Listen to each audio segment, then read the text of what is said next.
improving relationships. And I love to do experiential workshops because I feel that it's nice to talk about things, but it's even better to do things, to have an embodied experience of what I talk about or what we share. So what are we actually doing tonight? We are here because I believe that perhaps we want to build healthier connection, starting with the relationship with ourselves, and then moving on to all the relationship we have in our life. So we are going to develop practical tools and perhaps have some insights to understand how we can improve the quality of our relationship. And this is me. So my name is Maria Pereira. I'm Italian, but I've been living in the UK for the past 18 years. I lived in London for 10 years, and then I moved to Brighton 7 years ago. I am a tutor, I'm a coach, a founder of Psychoenergetic work, which is a blend of energy work with psychotherapy, hypnotherapy, and also some art therapy. My background is I was a singer, a songwriter in my past life, and then I decided to change my career when I was 25, and I started learning about therapy and healing. I studied the Holistic Academy and never stopped. So I started receiving therapy on myself because it really, truly changed my life. And then because it did change my life, I wanted to learn how to support others in their transformational journey. And the purpose of my work is to help people recognize and overcome relational dysfunctions, limiting self-belief, and repetitive adverse patterns to become more empowered and emotionally independent, and also to support emotional regulation, which is the very foundation of becoming an adult. What I'm going to share with you, I want you to take it in and then question it. See how you feel when you receive these words, how if it resonates with you, if it doesn't. So to be human is to be in relationship with others. Erskine is definitely one of the persons that have inspired this workshop. And we cannot avoid being connected with others. None of us exist except in relationship. We are born in relationship, and we need relationships to know who we are in this world. What actually is a relationship? So relationships are connections, bonds between people, but not just people, also with places, with things, with pets. And the principle is confronting myself with the other is intrinsic within the relationship, because my inner reality mixes with my external perception of the other. And I was trying to find an example of this because it may sound a little complicated. And actually yesterday, it was quite cold. And I was walking up the hill and my body started to warm up. And then I got in the house and I was actually hot. And usually my place is quite cold, but I couldn't feel that because my body was hot. After half an hour, I realized that my place was cold. And I realized that because of my inner feelings, because of the warmth I was feeling inside, I couldn't perceive the coldness from outside. But in the moment my body settled, then I started perceiving that actually my flat was cold. And so it's very important to have an awareness of how you feel, because how you feel internally impacts how you look at the world, how you relate to others, how you respond and react to life. So relationships are based upon contact. Contact is hearing, seeing, talking, moving, touching. And to maintain healthy relationship, we must develop self-awareness of how we feel inside and how we react externally. And the encounter with other people can be a clash between realities. Who is this stranger that is trying to impose, has a different opinion than me? How dare? Or can be an opportunity for growth and expansion. It's like, oh, actually, I'm curious about why this person has a different belief or has a different mindset than mine. And there are different ways and intensity of experiencing relationships. I am for the other, I am with the other, I am in the other. And that's very much the experience of empathy. We experience through life different types of relationships. The self, which is the foundation of every relationship. Family, authority figures, carers, teachers. Then, of course, we start developing friendships. And then we have relationship with our environment, with places, pets, animals, objects, money. Our relationship with food is important, romantic, sexual, and spiritual. And we may have, display, or hide specific features of who we are, depending on the relationship we are experiencing. And we're going into parts work. I don't know if you haven't heard of parts work, but it's very much, and maybe you can think about how you relate to your boss, comparing yourself, how you relate to your mother or friend or your partner. Are you the same person? Do you behave in the same way? And we're moving into relational needs. So relational needs are the needs that are unique to personal contact. It can be satisfied only in a responsive human relationship. And we are living in an era which we believe that we can do everything by ourselves. Oh, I don't need any help. I don't need anybody. I can handle it. But relational needs cannot be satisfied by yourself. And these needs are not only the needs of childhood, but they are present through our entire life until through the old stages of life.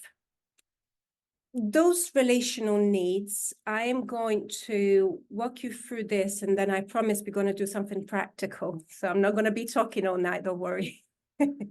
These needs are the 8 essential needs that's been classified by Dr. Erskine. You can come up with other needs because this is very much a space for self-reflection. The first need is the need for security. And the need for security is the need to be in the presence of somebody that's not going to hurt you, is not going to humiliate you. And is that sense of okayness. I am okay, you're okay. This is very much the foundation of feeling safe within relationships. And just take a moment to imagine how that feels in the body when you feel safe and secure in the presence of somebody. It's a very grounded feeling, isn't it? And the second need is the need for validation, affirmation, significance within the relationship, which means is to be with somebody that sees our fantasy and the way we communicate and values the way we express things, is interested, have curiosity, and has a non-judgmental attitude towards who we are. And I have a great example of this. I don't know if any of you have been with somebody or maybe one of your parents. You go and say, I have this problem. I've been through this. I don't know how to handle it. And the response is, oh, this is nothing. I've been through much worse than this. I don't know if you have ever had this experience. And it's the worst thing that somebody can say, because it doesn't matter what you've been through. In that moment, that person is asking you to validate their inner state. And when somebody say, oh, but this is nothing, you can move on. It's making you feel that what you feel, you have no right to feel how you feel. So that's why it's important to feel validated when you are in the presence of somebody. And 3, acceptance by a stable, dependable, reliable, and protective other person. And this can be very much a role model in life. Somebody that we could look up to and gain a sense of strength and encouragement. Somebody who knows what we need. It can guide us. It can be the little child looking up to their parents saying, show me how I can navigate life. It can be having a doctor that is consistent in our life, that take care of us. It can be a therapist that you can rely on and you can go to and feel safe and feel that that person will be there for you no matter what. It's somebody we can look up for resilience. Then 4, confirmation of personal experience. And here's when we ask the other, have you ever been through this yourself? Have you ever lost a relative? Have you ever had bad anxiety in life? Can you relate to my experience? And we go back to empathy. Then we have the need for self-definition. I need to affirm who I am, what I like, what I don't like. And because some of us may have been defined by other people, we may lack a little bit in self-identity, inner validation. And this is why in therapy, we use a lot of phenomenological inquiry, which is like, how do you feel right now? And we have a lot of jokes around this. What are you thinking right now? What are you making out of all the things I'm telling you? How are you digesting all this information? So it goes back to, what about you? How are you receiving this? And then the sixth is the need to make an impact on the other person, to receive acknowledgement and possibly cooperation. And this is exactly what I did by creating this event. I asked you, are you going to be here today at this time? I was trying to make an impact on you. And some of you have responded, yes, Maria, I'm going to be here this evening at 6 o'clock with you. So you decided to cooperate. And then 7 that's a great one, having the other initiate. Because we are so fearful to initiate things. We always thinking, oh, I don't want to invade the other person's space. So I don't, but these days we are living in an era of loneliness. We are hyper-connected, highly disconnected from one another. We need people that initiate. Somebody that just takes your hands and sit next to you and say, hey, I'm here. I'm noticing. Just know that I'm here. And dogs are great. And that's why a lot of people have pets, because they're great in initiating. You go home and they're there, isn't it? And then the 8th is expressing love. Is like, and we go a little bit into love languages. This is another topic I love to explore in the future. The way I express love needs to be accepted by the other. And me, for example, I'm very practical. The way I express love is through practical actions. So I do the dishes, I clean up, I organize things. For somebody else, it may be words of feeling, of affirmation. It's like, I like to communicate things rather than doing things. But if we feel rejected in the way we express love, that creates a little bit of fear internally and disconnect.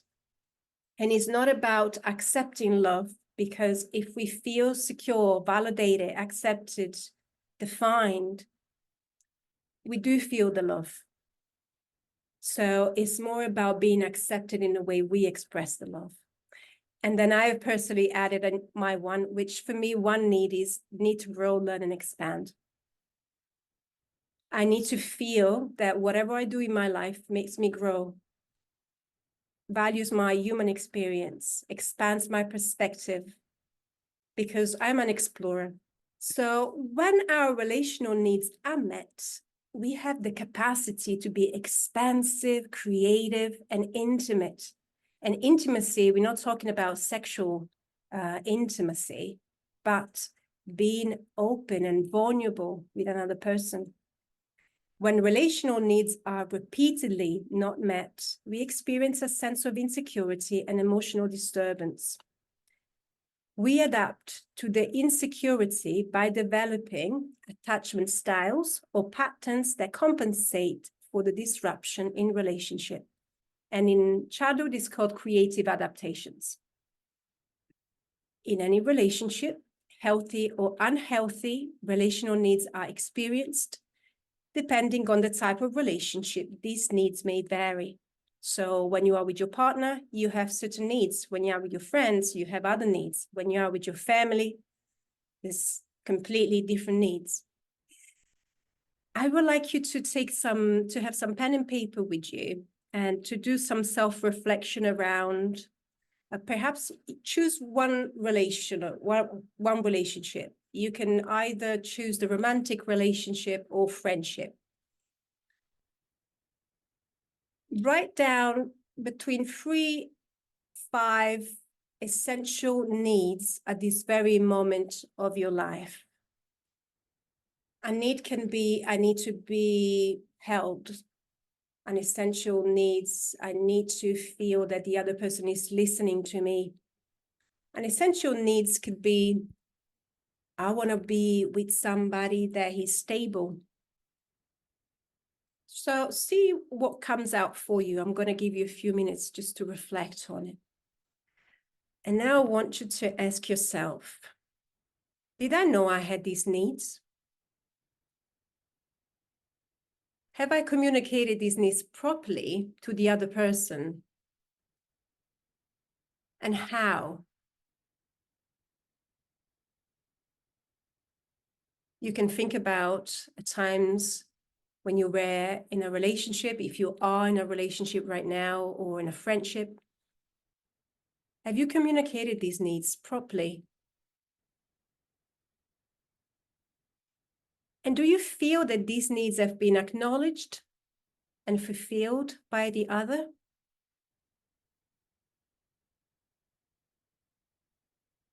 When personal needs are not acknowledged, discussed openly, or responded to, the relationship becomes increasingly toxic and is likely to go through predictable stages of dysfunction. And I think most of us may know this. And when a partner, friend does not respond appropriately because the need is missed or misperceived or repeatedly fails to respond in the needed way, the relationship is damaged. And this is very much when the need is interpreted in a way that is not congruent. An example is, I need to be heard and held by you, but every time I feel emotional and seek reassurance or a hug from you, you're trying to fix me. And I don't feel safe being vulnerable in your presence. I would rather hide or pretend I am okay. And this is called masking. If I believe you to be unaware or uncaring about what I need from you, I will not have a positive experience of the relationship. I won't trust you. I won't be willing to be vulnerable in your presence, and I will be increasingly reluctant to respond to what you need from me. Instead, if I do experience you as noticing, being interested in, and responding to my relational needs, I will likely feel safe with you and increase my attention to your needs. And notice that partners, friends are not obligated in any ways to satisfy our needs. But what we're looking for is to have somebody that actively listen and congruently respond to our needs, which does not mean acting to satisfy them, but just acknowledging that we have these needs, validating our internal experience of how we feel, even if we can't or we don't want to fulfill the other person's needs. For example, I have my son, sometimes he says, Mommy, can you please stay with me? And I have to go to work. What I say is, I would love to be with you, but I must go to work. I promise that when I'm back, I make time for you. So I have acknowledged him, he feels validated, and I'm also willing to meet his need. And while it's neither realistic or healthy to expect others to meet all our needs, it is equally unrealistic or unhealthy when specific needs are chronically neglected from the other. Couples who always feel compelled to meet those needs in each other are in danger of falling into codependency of lack of self-boundaries. Couples who recognize and respond to each other's relational needs, sometimes attempting to meet them and at other times simply acknowledging them, are likely to have a healthy relationship. And keep in mind that relationships are a two-way road. Sometimes we are the one that we are not listening. We are the one that are not willing to meet the other person's needs. Sometimes we don't even understand it because we speak different languages. It is essential to gain also satisfaction and pleasure from activities that need meeting for partners, as well as for yourself. Or why should we bother to be in relationship at all? A current challenge for any relationship is to find a healthy and comfortable balance between those relational needs met within the relationship and those met elsewhere, which means that we often may have an expectation for one person to be everything.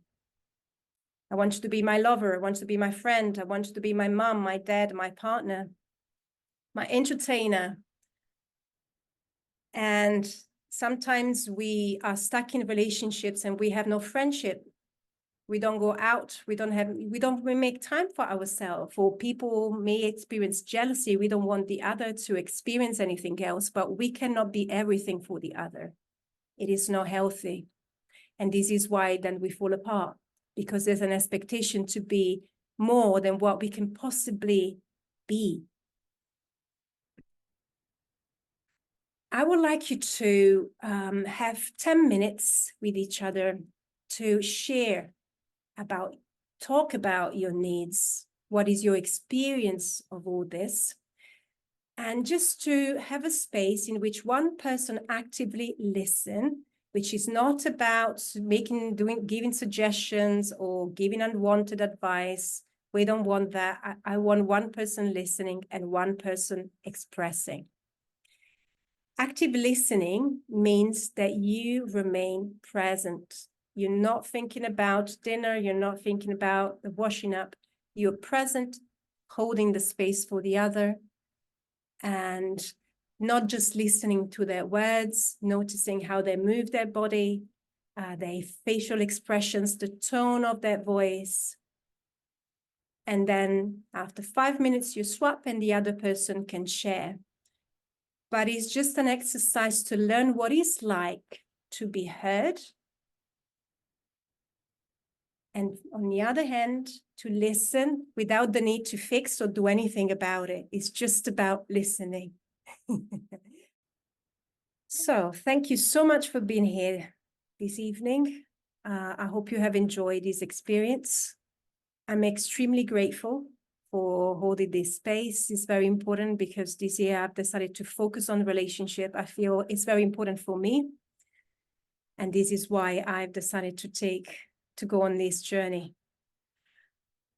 And I hope to see you again, hopefully in person. If you feel this may be the right space for you, I really hope to see you soon. And of course, if you have any questions, anything you want to ask or you want to get in touch with me, you have my details, you know, my website and everything. So you know where to find me. And I hope to see you soon. Ciao.